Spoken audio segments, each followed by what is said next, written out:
What's up everybody, welcome back to the channel. Today I want to show you 3 tips on how to get bigger arms.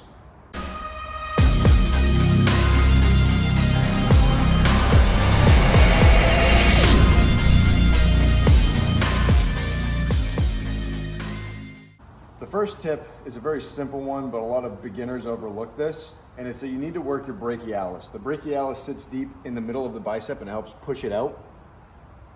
And what you need to do for that is, instead of having a supinated grip like this, you want to have more of a neutral grip and do what's called a hammer curl.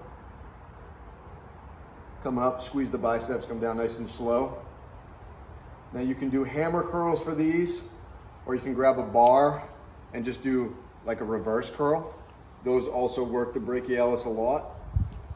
When you work that muscle and you get that muscle nice and big, it's really going to start pushing your bicep up and making it pop a lot more. A lot of beginners overlook this. They just keep thinking bigger arms and they're doing curls all day. Look, there's nothing wrong with that. Doing curls is great for your biceps, but you need to realize that your tricep makes up 70% of your arm. Your overall arm, 70% of that is your triceps. So only 30% of that is your biceps. So you really need to be hammering your triceps hard. I'm doing them on here right now just because of lighting purposes. You can do them on a pull down machine, but you can do them on a cable, you can do them with a band. All I'm focusing on with these is I'm coming up, I'm getting a big stretch on my triceps, and I'm coming down. Go back up nice and slow, load the triceps, back down. A lot of people, when they do these, they're just repping out weight like this. What you want to do, come down, contract, go back up nice and slow. Big stretch, pause for a second or two, back down. It's going to get a lot of blood into the muscle. The stretch is the most important part of the exercise. It feels good when you're pushing something down. It feels like you're doing something.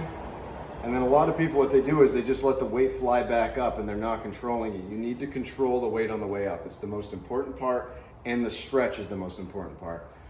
You could literally just fly the weight down and do this, and you would get the same results as if you were doing this part. That part is irrelevant almost. The third tip is stop going so heavy. Stop focusing on what weight you're curling. Instead, focus on what the bicep's doing and what you're feeling with your biceps.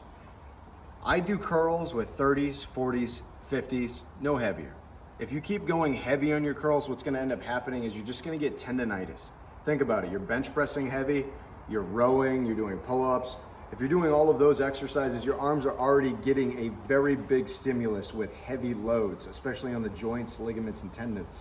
When you're doing your extra exercises, your accessories like bicep curls, you're just gonna come up nice and slow, go down slow, get a big stretch at the bottom. That's really all you need to do. What I do is I do sets of 8 of these, and I go up to a weight where 8's really difficult, and then I'm done. I'll do 3 or 4 sets like that. And let me just demonstrate the proper technique on a bicep curl, because you're gonna see a lot of people that are doing this. I see it to this day. People, there's so many videos on YouTube. If someone just looked it up, they would be able to see how to do proper form, and they just don't do it. They just go in and they start curling away. This right here is gonna do nothing for your biceps. You might get a burn after 20 or 30 of these, and that's why you actually have to go so heavy. You're swinging, you're using all this body language. Instead, lean forward just a little bit. Now what I want you to do is curl the weight up, keep your pinky higher than your thumb, and then on the way down, lean back a little bit. And then at the bottom, what that's gonna do is it's gonna give a nice big stretch on the bicep. Because if you're stopping right here, gravity goes straight up and down. There's no stretch on the biceps. So stop right here for a second and then go down.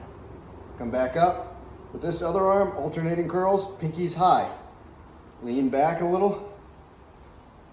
Big stretch at the bottom. Now you're ready for the other one. See how I'm doing that? Pinkies higher than my thumb, contracting. Nice and slow on the way down. Big stretch. Focus more on what you're feeling instead of what weight you have in your hand. At the end of the day, no one's gonna care if you're curling the 60s or 70s if you still have pencil arms. You're gonna get bigger arms doing it with lighter weight.